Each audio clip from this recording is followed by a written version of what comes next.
அனைவருக்கும் இனியதொரு மதிய வணக்கம் தான். இப்போ நான் ஒரு பிக்சர் காட்டுறேன். இந்த பிக்சர்ல இருக்கிறது யாருன்னு சொல்லுங்க. லியோனை பற்றி வந்து நம்ம பார்க்க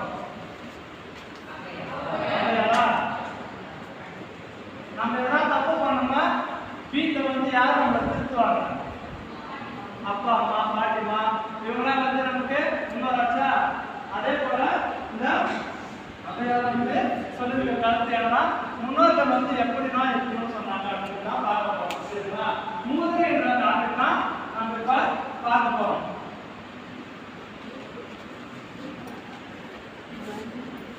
மூதுரை மூதுரை என்ற சொல்லுக்கு மூத்தோர் கூறும் அறிவு என்று பொருள் இருக்கு. அது மட்டும் இல்லாம நம்ம அவையார் இயற்றிய நூல் தான் மூதுரை. இந்த மூதுரை வந்து அவையார் வந்து ஆத்திச்சொல்லி ஒன்றை வேந்தன் அது மட்டும் இல்லாம நன்மை போன்ற நூல்களை வந்து ஏற்றிருக்கிறாங்க. மூதுரை என்னும் சொல்லுக்கு மூத்தோர் கூறும் அறிவுரை என்றால் நமக்கு முன்னோர்கள் இருக்கிறாங்க பார்த்தீங்களா, அவங்க சொல்ற அறிவுரை நம்ம பின்பற்றணும் அததான் சொல்றாங்க. இதுல செய்தியோடு பார்க்கலாம். மன்னனும் மாசர கற்றோடும் சீர்தூக்கி மன்னனின் கற்றோர் செல்புடையன். மன்னருக்கு தன் தேச மன்னன் சிறப்பில்லை, கற்றோருக்கு சென்ற இடமெல்லாம் சிறப்பு. இதுல என்ன சொல்றாங்கன்னா, ஒரு நாட்டு அரசனும் ஒரு கற்றவன் கல்வி நன்கு சிறப்பு கற்றுக்கணுமா ஒப்பிட்டு பார்க்கையில அந்த செல்வத்துக்காக இருக்கிற மன்னருக்கு வந்து செல்வம் கிடையாது.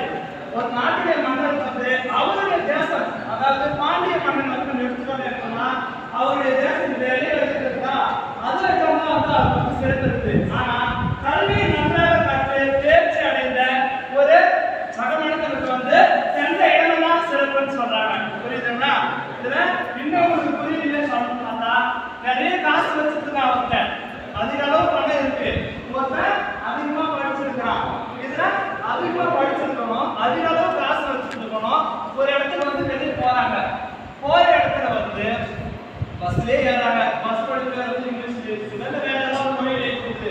கல்வியில நல்லா கற்று தேர்ச்சி அடைஞ்சிருக்காங்க. அவன் வந்து அவன் எந்த ஊருக்கு போகணும் அப்படின்னு தெரிஞ்சுட்டு அந்த பஸ் ஏறி போவான். ஆனா என்கிட்ட அதிக அளவு பணம் இருக்கு, காசு இருக்கு அப்படின்னு சொல்றவங்க வந்து அந்த பஸ் ஏறி போக முடியாது. அதுதான் கல்வியை கற்று இருக்கிறாங்க. அவனுக்கு சென்ற இடங்கள்லாம் சிறப்பணும். என்னதான் மன்னரா இருந்தாலும் அவனுக்கு அவனுடைய தேசத்துல மட்டும்தான் சிறப்பு அப்படின்னு சொல்றாங்கப்பா.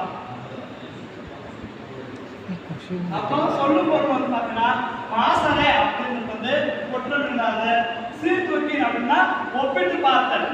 சீர்தூக்கி அப்படின்னு சொல்றது ஒப்பிட்டு பார்த்தல். அதாவது ஒரு நாட்டு அரசனையும் கல்வியில் எல்லாம் கலந்து சேர்ந்துருக்காங்க, அவங்க ரெண்டு பேரும் ஒப்பிட்டு பார்க்கறாங்க.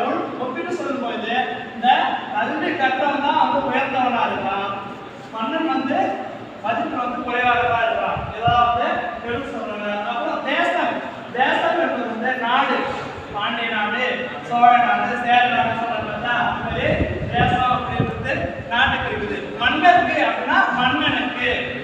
இதெல்லாம்